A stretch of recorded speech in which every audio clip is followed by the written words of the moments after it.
विश्व फिजियोथेरेपी दिवस पूरे विश्व के साथ साथ राज्य में भी मनाया गया। विश्व फिजियोथेरेपी दिवस के अवसर पर अन्य वर्षों की तरह इस वर्ष भी Indian association of physiotherapy Tripura शाखा द्वारा विभिन्न कार्यक्रम का आयोजन किया गया। जुलूस का नेतृत्व स्वास्थ्य विभाग के सचिव देवाशीष बसु ने किया। इस दिन का जुलूस राजधानी की विभिन्न सड़कों की परिक्रमा करता है।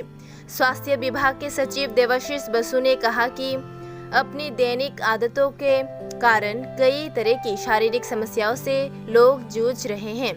विशेष रूप से पैरालिसिस के लिए फिजियोथेरेपी बहुत महत्वपूर्ण है। ফিজিওথেরাপি ডে এই উপলক্ষে এই আজকে যে ওয়াকাথন যেটা আয়োজন করা হয়েছে সেটার বিশেষ উদ্দেশ্য হলো মানুষের মধ্যে এখন বিভিন্ন দৈনন্দিন হ্যাবিট নিয়ে বিভিন্ন শারীরিক প্রবলেম যেগুলি আসছে এবং ওবেসিটি, হাই ব্লাড প্রেশার, এই সমস্ত অসুখ যেগুলি আসছে, বিশেষ করে ওবেসিটি, প্যারালাইসিস, এই সমস্ত অসুখ যা আসছে এগুলির নিরাময়ের ক্ষেত্রে ফিজিওথেরাপির বিশেষ একটা ভূমিকা আছে।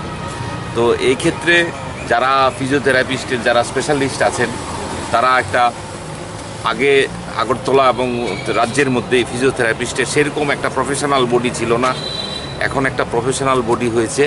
তো ওরা এই কাজগুলি খুব ভালোভাবে করছে এবং জনগণের যারা বিভিন্ন ফিজিওথেরাপিস্টের সাহায্য দরকার সেগুলিকে ওরা দিচ্ছে।